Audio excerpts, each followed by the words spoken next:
안녕하세요. 인천의 숨은 루퍼부터 트렌디한 맛집까지 발굴해 올리는 구어즈입니다. 차이나타운은 월미도와 더불어 인천하면 떠오르는 대표적인 관광지입니다. 그런데 정작 인천 사람들은 차이나타운을 잘 가지 않는다고 합니다. 제가 차이나타운 바로 앞에 사는데도 잘 안 가는 걸 보니 그 말이 맞는 것도 같습니다. 제가 인천을 대표하는 사람이기 때문입니다. 어디서 인천 맛집 물 좀 먹었다는 사람들은 차이나타운은 먹을 데가 없고 그 근처가 더 낫다라는 얘기를 합니다. 그 말이 맞습니다. 차이나타운을 노마신 집들을 모아놓은 곳이라고 해도 괜찮습니다. 진짜 관광객만을 노리는 노마신 집들이니까요. 하지만 차이나타운을 노마시라고 하는 건 참을 수 없습니다. 왜냐하면 오늘 소개할 이런 집도 있기 때문입니다. 오늘 소개하는 대창반점은 맞은편의 풍미와 더불어 이 거리에서 가장 오래된 집입니다. 물론 오래되었다고 다 맛있는 집은 아닙니다. 묵은지도 맛있는 게 있고 개똥 같은 게 있는 걸 우리는 알고 있습니다.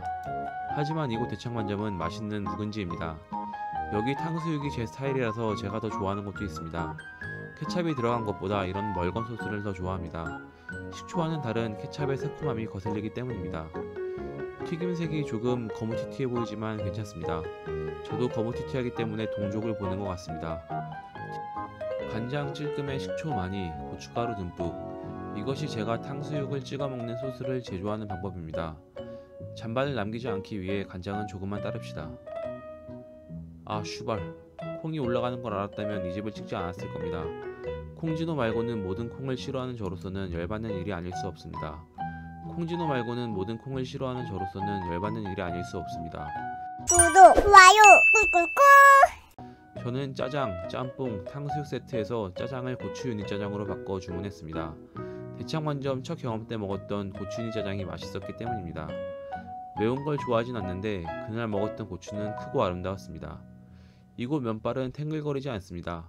고무줄 면발이 아니라 부들거리는 면발입니다. 쫄깃함을 찾는 사람에겐 불호로 느껴질 수도 있습니다.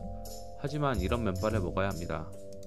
면과 소스가 잘 달라붙어서 기분이 좋습니다.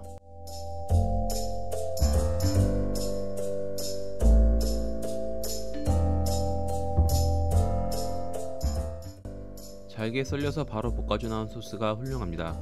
이건 도저히 참을 수 없어서 결국 한 잔을 마십니다. 맛있는 걸 먹을 땐 한 잔을 해줘야 하는 게 인지상정입니다. 매일 마셔야 한다는 얘기입니다. 세트에 포함되어 있는 짬뽕인데도 푸짐하게 나옵니다.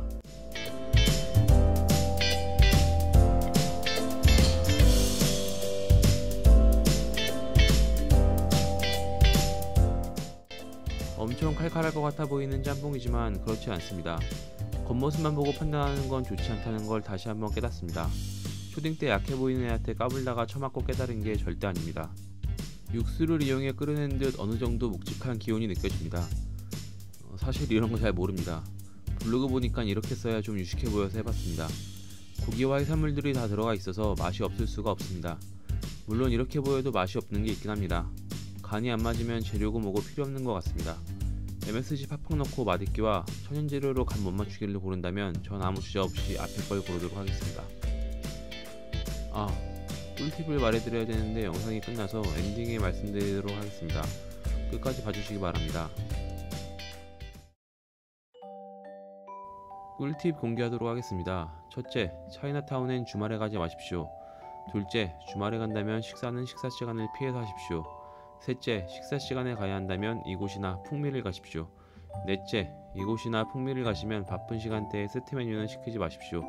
다섯째, 웬만하면 바로 할 수밖에 없는 음식과 식사를 시키십시오. 두 곳 다 기본적으로 음식을 잘하는 곳입니다. 하지만 사람이 몰리는 바쁜 시간엔 퀄리티가 절반 이하로 떨어집니다. 세트도 미리 만들어 놓은 걸 내줘서 10초면 음식이 나옵니다. 위의 팁을 따라한다면 적어도 욕은 방지할 수 있을 겁니다. 그럼 오늘도 맛있는 하루 되세요. 안녕.